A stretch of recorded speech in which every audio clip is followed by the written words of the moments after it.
presentation with our first speaker, Mr. Ayman Khouri, who's going to talk about the documentation of the Nubian intangible heritage and their own experience.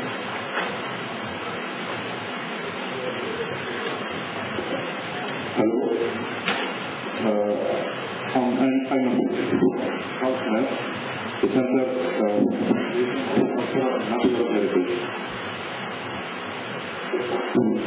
Basically, in this center, which is part of the Computer Alexandrina, and also the Support of Ministry of Transportation, our role is to document all the aspects of the human culture.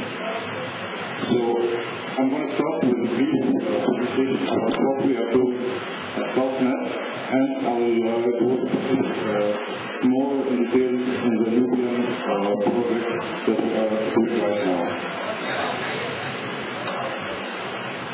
So this is our center, and it's located in a small village, Cairo. It's a small village, a place where all the companies related to technology and IT are working. And basically our work is,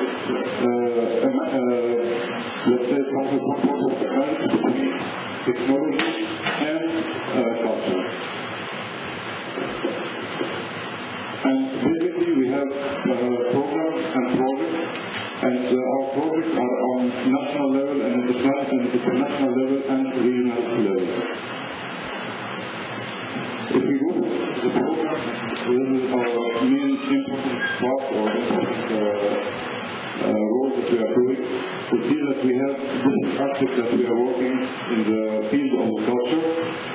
So we have the archaeological map of Egypt, architectural heritage of Egypt, natural heritage of Egypt, Egyptian folklore, musical heritage of Egypt, photographic memory of Egypt, scientific Islamic manuscripts, Eternal Egypt website, and special tool for presentation of culture from the Polish culture. So it's to give you an idea of one of our main projects, which is the archaeological map of Egypt. It's basically what we call a GIS system based on Egyptian map or map of Egypt with all the archaeological sites located on this map. And of course you can easily go to any site selected by different criteria or from the map itself and to go deeper into detail about this location of this area. For example, if you say we want to see the Giza Plateau, so I'll have a map of the Giza Plateau with different monuments in this point, and I can easily also go to one specific monument or one specific location in this area and visit it virtually. And even going to a level of being able to reach, for example, if I'm visiting a tomb, virtually visiting a tomb, I can even go to details for what is written in this tomb and have a translation of content of those writings. Some of the projects that are coming out of this project, which is the atlases of geographical position and location of monuments in each governorate in Egypt. Regarding the architecture heritage of Cairo, we have a map of Cairo with the most important buildings that we call them landmarks, which are not monuments but important property architecturally and are also in certain danger of being so I can select from the area also from the map any building or type of building or certain structure, and I go into details of each building, having all the information about the building, who built it, when was it built, and the style, and all the necessary information. And also, next to it, I have all photographs of this building and architecture drawing of the building, plus the specific details from this building. Scientific manuscript, also we are working on documenting all the Islamic scientific manuscripts were located in Egypt. And we have books out of this project and CD-ROMs. We also work on the natural level or the precious nature of Egypt, creating a database, also a GIS system regarding the map. From a map, we can just select the area and see what this area contains as a flora, and also we have all the information about animals living in Egypt, birds and plants and all this stuff, and also we have different publications coming out of this program. Documenting the Arabic music in Egypt, all the masterpieces of the Egyptian Arabic music, we are documenting those persons and what they have done in their life regarding the music. We have products coming out of this project in the sort of a book and a CD, a book which come out from our database with the content of all the work done by a certain musician, plus examples of this work. We have another program which is Photographic Memory of Egypt, where we are trying to gather and to collect and digitize this collection of photos taken in Egypt in the beginning of the 20th century and the end of the 19th century. And one of them, which came out in a sort of CD-ROM, was the Lennox and Landor collection. Regarding folkloric heritage of Egypt, the documentation of folkloric heritage of Egypt, we are working in this project to document all the aspects of folklore in Egypt. This project, which is what I'm going to speak about afterwards, is the Nubian documentation of Nubian intangible heritage. Basically, and one of the outputs of this folkloric heritage documentation. And the process, what we've done in this project, especially was that we started by a study of what was going in Egypt as a documentation of the folklore in Egypt. Then afterwards we created what was the Egyptian folklore, which was essence or the creation of the database for digital archive of the Egyptian folklore.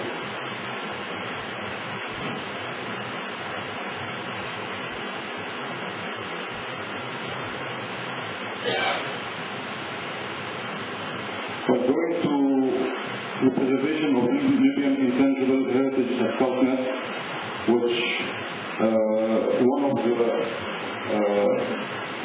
is part of the documentation of the globally what we call the Egyptian folklore. So when did it start, this project? The project started in November 2006.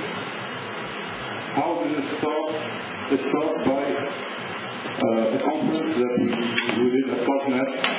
What we called it was something trying to see Nubian culture right now and the digital age we are living in, and how to make a combination between those two aspects to document the Nubian intangible heritage.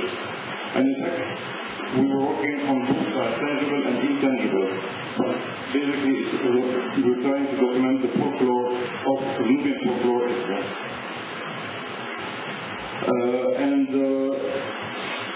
It started by a small idea. We were just working on different areas in Egypt, trying to make sort of a prototype for the folklore archive, or digital folklore archive that we are trying to do. And we decided to start by doing research on different areas, and especially areas who are on the border of. So we worked on Sinai, worked on the desert side, from the western desert on the Libyan border, in Siwa and Bahariya, the Oasis, and on south we decided to test and try to document the Nubian heritage.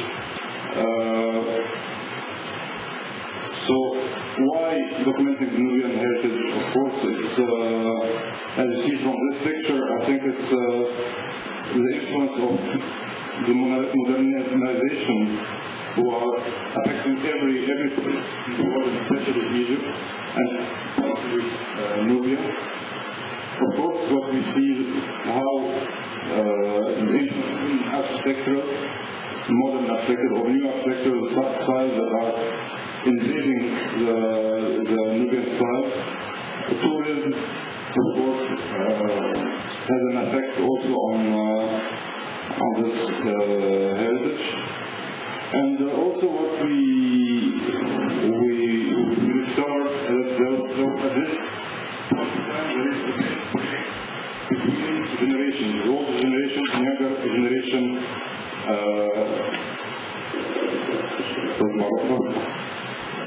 Sort of younger generation and older generation. So those are some of the problems that we touched, and we were trying to resolve in our way of documenting this heritage. So how did we act? In fact, the project is managed by the group, and most of the people working in this project are Nubian, and our expertise here are Nubian, and we did some sort of training for youth, Nubian youth, from different regions on the modern technology and the technique of documenting culture and collecting culture. And the idea is the Nubians themselves, the youth, will go on the way, they will collect their own culture, and we're making two goals from this, that we receive better data, and for the Nubian youth, it will make an important experience to get familiar with their own culture. And of course, as we did the Egyptian folklore,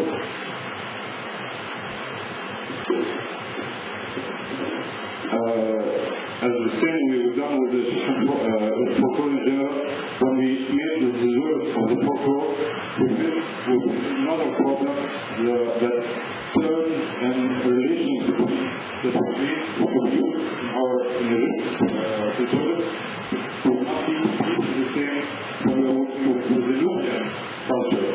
So we need to adapt our cultures to the Nubian culture, and that's what we are doing right now.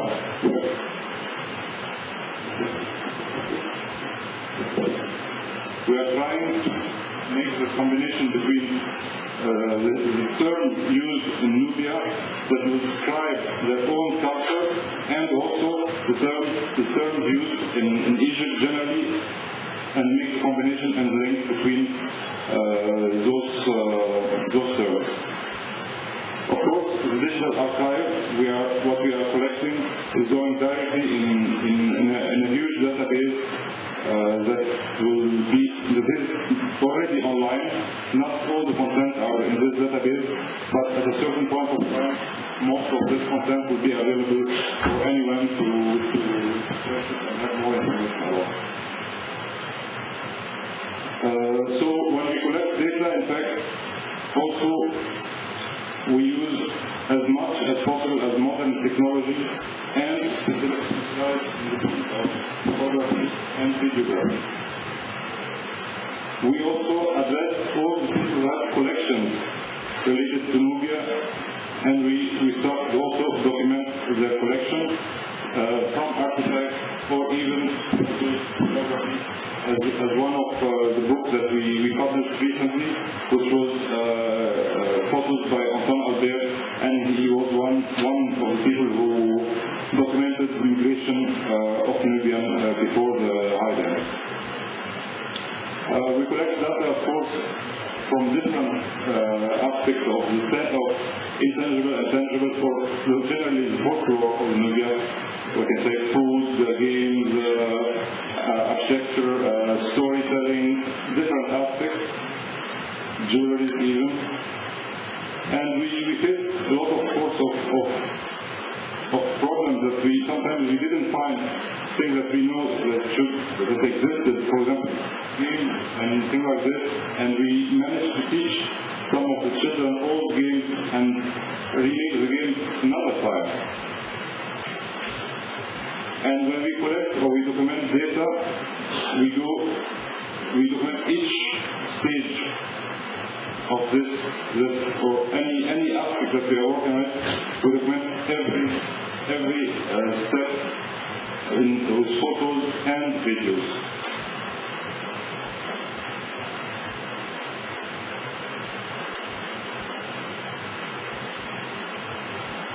Our goal is to serve the Nubian nation, or to conserve their nature for the coming generation. So we are using the most advanced technology to document this culture. And finally, I'll show you a small movie that we did that shows different steps that we have taken for the conservation of the Nubian intangible heritage.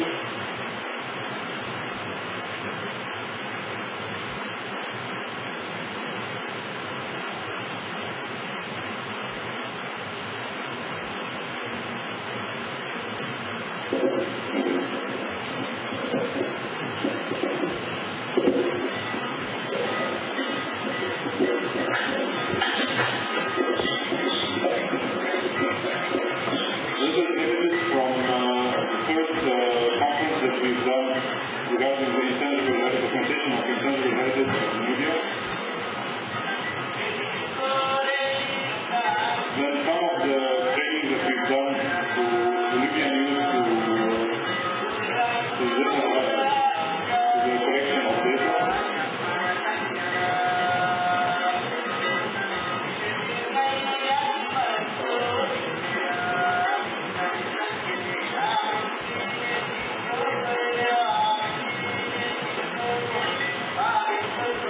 And there was a protocol signed by Thomas and the movie regarding the documentation of the folklore of Nubia.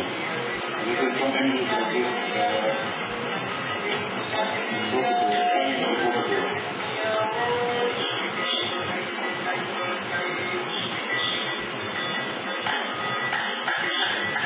signing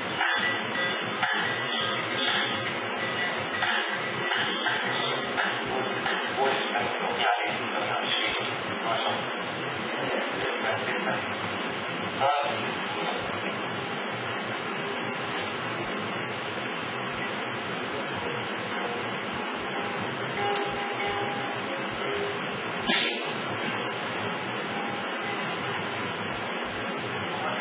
the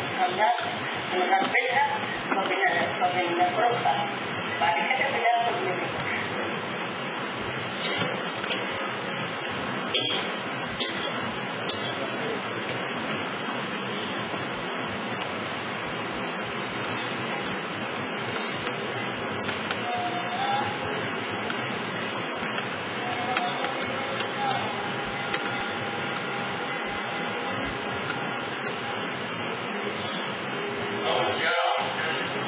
We also the people, not Nubians who visited Nubia during the migration and who had experience, important experience in the Nubian language.